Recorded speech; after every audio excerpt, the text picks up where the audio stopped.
Hello বন্ধুরা, সবাই কেমন আছো? আশা করছি সবাই ভালো আছো আর আমিও খুব ভালো আছি। বন্ধুরা, আমার বাড়ির সবাই এখন খুব ভালো আছে। তোমাদের দাদাভাই কিন্তু খুব ভালো আছে এবং ফোন করে প্রতিনিয়ত, এখন কোনো টেনশন নেই। যাই হোক, দেখো বন্ধুরা, প্রতিদিনের মতো আজকেও একটা ভিডিও নিয়ে চলে এসেছি। আমার রোজ ভিডিও দেওয়া হয় না, কিন্তু একদিন বাদে বাদে আমি বড় ভিডিওগুলো দিচ্ছি আর শর্ট ভিডিও আমি প্রতিদিনই দিচ্ছি। তো দেখো বন্ধুরা, প্রথমে আমি তোমাদের একটা খাবারের দেখালাম। খাবারটা অনলাইন থেকে এসেছে, তো ওটা আমি অর্ডার করেছিলাম আর ওটা হচ্ছে মাকনা। আমার ছেলেকে খাওয়াবো তাই জন্য নিয়ে এসে, আর এটা আমি ফার্স্ট দেখলাম এই খাবারটা। যাই হোক, তারপরে তোমাদের যে আমগুলো দেখলাম, আমগুলো হচ্ছে আমার ছেলের বন্ধুর বাড়ি থেকে এনেছি। মানে এনেছি না, ওরা পাঠিয়েছে। আমগুলো দেখতে সুন্দর, সেই সঙ্গে খেতে আরও সুস্বাদু। যেহেতু আমকে অমৃত ফল বলে, তাই না? তো খুব ভালো খেতে এবং দেখতেও খুব সুন্দর। তো দেখো বন্ধুরা, সকালে কাজকর্ম সেরে নিয়েছি আর আজকে হচ্ছে আমি উপোস করেছি। এখন বাজে তোমার সকাল 11টা বেজে গেছে।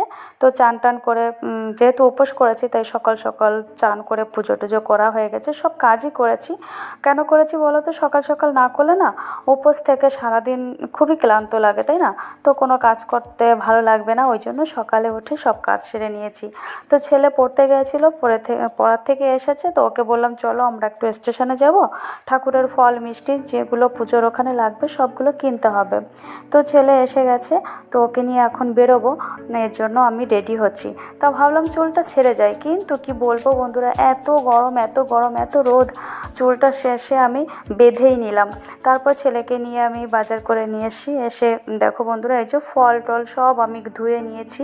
যা যা ফল নিয়ে এসে এনে তারপরে আমি কেটেও নিয়েছি, মানে গুছিয়ে নিচ্ছি, যে একবারে বাড়ির থেকে গুছিয়ে তারপরে আমি মন্দিরে যাব। আর ওখানে যে কাটাকুটি গুছাতে খুবই অসুবিধা হবে, ওই জন্য বাড়িতেই গুছিয়ে নিয়েছি। সব গুছিয়ে তারপরে আমি সন্ধ্যা দেওয়ার জন্য এই যে ছাদে এসে গেছি। যেহেতু আমার ছাদে মন্দিরটা, তাই জন্য আমি ছাদে চলে এসেছি। আর এখন আমি সন্ধ্যা দেব, সন্ধ্যা দেওয়ার পরে আমি যাব মন্দিরে। তো চলো বন্ধুরা, মন্দিরে যে হ্যালো বন্ধুরা, এখন আমি পুজো করতে যাব। দেখো আমি গুছিয়ে নিয়েছি, শাড়িও পরে নিয়েছি। আর তোমাদের তো দেখালাম আমি ঠাকুরের ওখানে যাব, তো যে ফল প্রসাদ আমার নিয়ে যাব, আমি সব কিছু আমি গুছিয়ে নিয়েছি। তো এখন বাজে 6টা 15 মতন বেজে গেছে। এখন আমি মন্দিরে যাব। ঠাকুরমশাই হয়তো এসে গেছে বা এখনও আসেনি। যাই হোক, আমি যাব এখন। তো চলো আমার সঙ্গে, আবার দেখা আছে পুজোর ওখানে যেয়ে। বন্ধুরা, আমি সন্ধ্যা দিয়ে নিচে চলে এসেছি আর শাশুড়ি মাও গুছিয়ে নিয়েছে, আমিও গুছিয়ে নিয়েছি। তো শাশুড়ি মাকে বললাম তুমি ব্যাগ আর এই ব্যাগটা নাও আর আমি প্রসাদ নিই। তা দুজনেই বেরোচ্ছিলাম। তো শাশুড়ি মা বলছে সিঁড়িঘর দিয়ে বেরোতে হবে না, সামনের গেট দিয়ে চলো। তাই আমি সিঁড়িঘরের লাইট টাইট বন্ধ করে দিয়েছি। আর ছেলে পড়তে গেছে, ওখান থেকে আসবে, তারপরে ও যাবে মন্দিরে। তো মন্দিরে এসে দেখলাম ঠাকুরমশাই বসে আছে আর গুছিয়ে নিয়ে আছে যে আর কেউ আসবে তখন পুজো শুরু করবে। তো আমরা ঠিক সময়ে গেছি, কারণ অন্য অন্য টাইমে যখন যাই পুজো করতে তখন দেখি ঠাকুরমশাই আসেনি, অনেকক্ষণ বসে থাকতে হয়। তো এই মন্দিরটা একদমই স্টেশনের পাশে, রাস্তার পাশে মন্দিরটা। তো আমার বাড়ির থেকে মাত্র 3-4 মিনিট লাগে। তো পুজো করে ওখানে প্রসাদ মাখিয়ে সবাইকে দেওয়ার পরে বাড়ি চলে এসেছি।